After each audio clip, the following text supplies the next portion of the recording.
Hey guys, what's going on? And welcome back to another episode of the Footyholics Middlesbrough Career Mode. And this is episode number 8. And to start this episode off, you can see here I'm switching up the formation to try and change our fortunes. As you know, the last 3 episodes haven't been so great for us, and especially the last episode where we managed only 3 draws.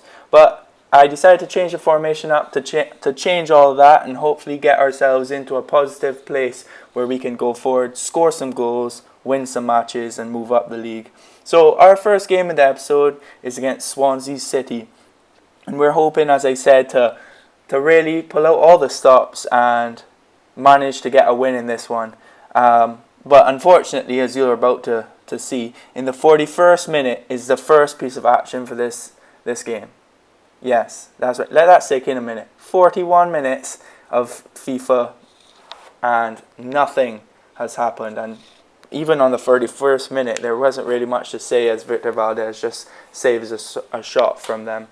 But we go into half-time because of that at 0-0. Surprise, surprise. But if you check the stats out in just a minute, you'll see that we have had not one shot, neither on or off target. We're barely keeping more possession than them, and they themselves have only had 1 shot, and as you saw the highlight there, it wasn't that great, it wasn't too dangerous. So hopefully in this second half I'll have more highlights to show you and we'll be able to push on. But first attack of this half comes through Jack Court, who passes the ball across and eventually works his way up to Leroy Fer, who passes it in, but the shot is off our defender. And straight from that, Adama picks the ball up, passes it back to Fabio, who returns him and sends him down the line. And as you know, Adama is a speed master general, if that's what you can call him. And he runs all the way down the line, gets the cross in, and watch that. How casual is that? Their defender just chests the ball straight back to their keeper as if nothing happened. It was crazy. But anyway, in the next attack of the match, Leroy Fer manages to hold on to the ball here under some pressure and takes a shot, and it takes a great save from Valdes to keep us from going 1-0 down in this match. So you can see here the shot, if it was a little bit to the left, Valdes wouldn't have got there, and that could have easily been 1-0 down for Middlesbrough. After that though, we had a good chance as Connor Wickham was played in here, and he tries to cut the ball inside, but he gets tackled from Van der Horn. And as you can see, after they get the ball clear here, he has been injured, and that is not a great sign. To be fair, he's only scored 1 goal for us this season, and, well, I believe it's 1 goal, but he's not one of our best players by any means, but any injury for us is not great.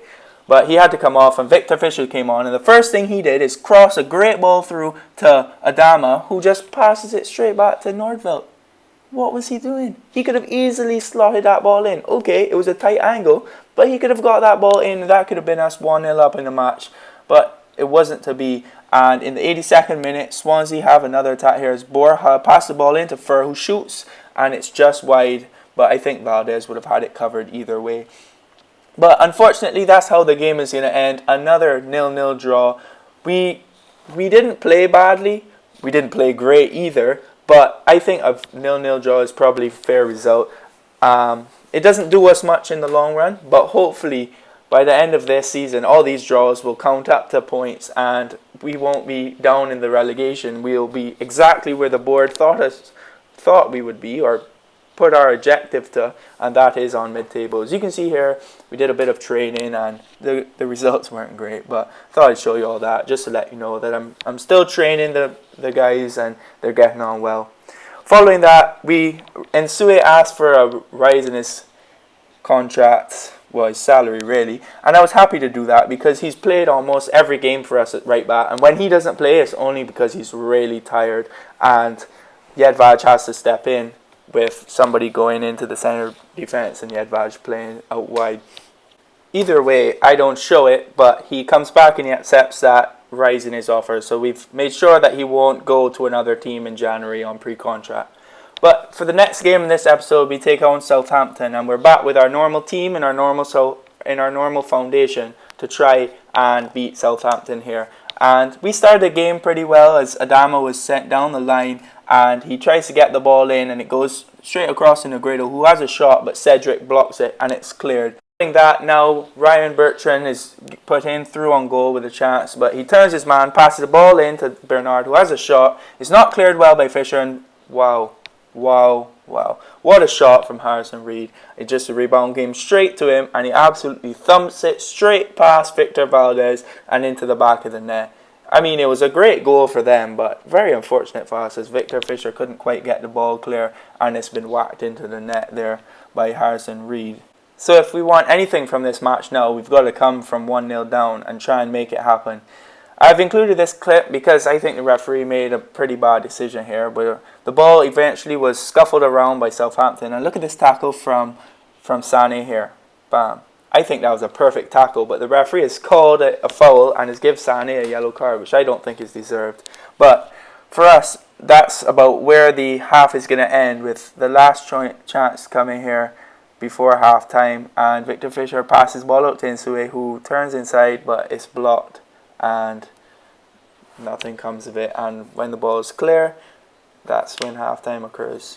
We started the second half the same way we ended the first, with Southampton on top, and as you can see here, they make a move directly from a tackle in their defence, and the ball comes out to Bernard, who passes it into Austin, who sends it long for Shane. Get it? Shane Long. Anyway, he has a shot. Valdes saves. Espinosa kicks it back towards goal. And if Nsue wasn't there to stop it going in the bar, that could have been an own goal from Espinosa, who I don't know what he was thinking there. But anyway, managed to get it out and it's all okay.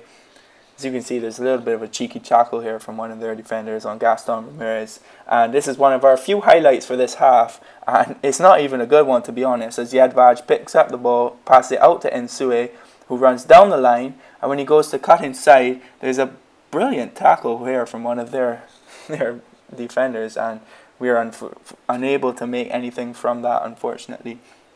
Coming again is Southampton. Back into Reed, and watch it. He smacks it again straight into the net. He runs straight over to his manager to thank him, because I guess he's one of the youth players, really. I think he's only about 20 or 21 and he's starting these matches. But look at this. This is a brilliantly worked goal, and we don't deserve to be 2-0 down, but we deserve to be losing this match because we just are not good enough. As I make a quick substitution there to bring Lico on, and he goes on an amazing run, dribbling through defender after defender, pass the ball into Berahino, who has a god-awful shot, and it just trickles into their goalkeeper, and nothing really comes of that. It's a pretty bad challenge there from Jedvaj, who slides in from behind. He manages to win the ball, but fortunately it's the end of the match, so no cards were given out, because that may have been a red card there.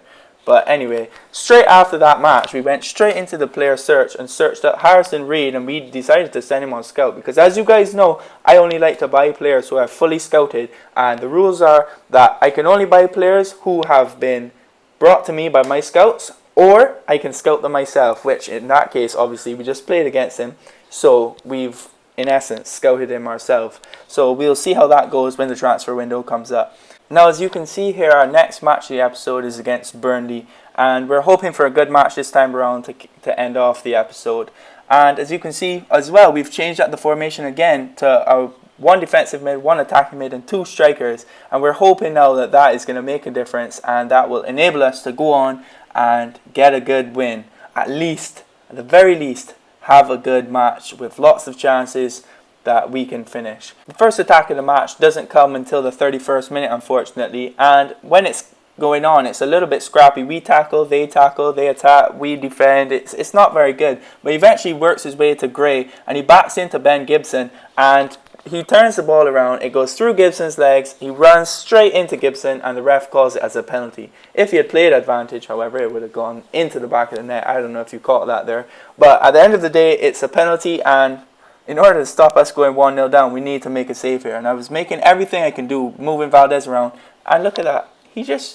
That's such a bad penalty, man. Even the AI is bad at FIFA 16 penalties. But anyway, I can't complain because Valdes now claws that one off the line, that chip shot off the line, and manages to not only that, but set us out on our attack with Fabio. But nothing really comes of that, and again it's Burnley attacking us, and it's Gray, that danger man, again passing the ball inside, and Valdes has to make a good save to keep that ball out, and eventually we managed to get it out for a throw in, and that would bring that half to a close. Now at halftime I was trying to decide whether I should make a change, maybe put the formation back to how it was, because it wasn't a great first half for us, but in the end I just decided to switch Short Downing for Gaston Ramirez, because Ramirez was getting a little bit tired. And I'm hoping that that can provide the spark to make us go on in this game and possibly score a goal to win it. But unfortunately, as you can see from this goal kick, Andre Gray picks up the ball, holds on to it, passes it out to Defour, who passed it across to Boyd, back into Gray, straight back out wide to Defour, who crosses the ball in, and unfortunately it was bobbled in by George Boyd. And from the cross, if Boyd had hit it properly, Valdes might have had it covered, but because it bobbled in, Valdes couldn't do anything about it, and unfortunately that meant that they were 1-0 up in the match. But we immediately reacted, and Lico passed the ball inside to Crystal, who puts it out wide to Wickham, who crosses it in. A Berahino scores our first goal of the match to tie it up with Burnley, and that's a pretty great goal. A good team goal. We passed the ball around, and Berahino's come off the bench again to score against the opposition, and that is good. Maybe that means that he'll be getting on in form, and we can somehow manage to take him forward and score some goals, and he can be our talisman to win the matches that we finally need to win in order to push forward in the league. But anyway, in this next attack, Berahino passes the ball across to Aqua, who returns the favour, and when Berahino has his spin shot, it's saved by Tom Heaton, and it's eventually cleared. But that spin shot didn't look like it, but it was a good opportunity to score his brace and get us the win in this match, but unfortunately it's not going to be. As you can see, their last attack results in a tackle from our defender, and we eventually get the ball clear. So in the end, that is a 1-1 draw with Burnley, with Berahino coming on to save us in that match, really. But at the end of the day, although I'm not very happy about all these draws, they could be losses. So I guess I can't be too disappointed about it, because really, even though it's only 1 point and not the 3 points, it is some points, and our board want us to finish mid-table, and that's where we are at the moment, so we can't complain. But anyway guys, thanks so much for watching the episode. If you want to see the next one, subscribe for more. I'll see you guys next time. Peace.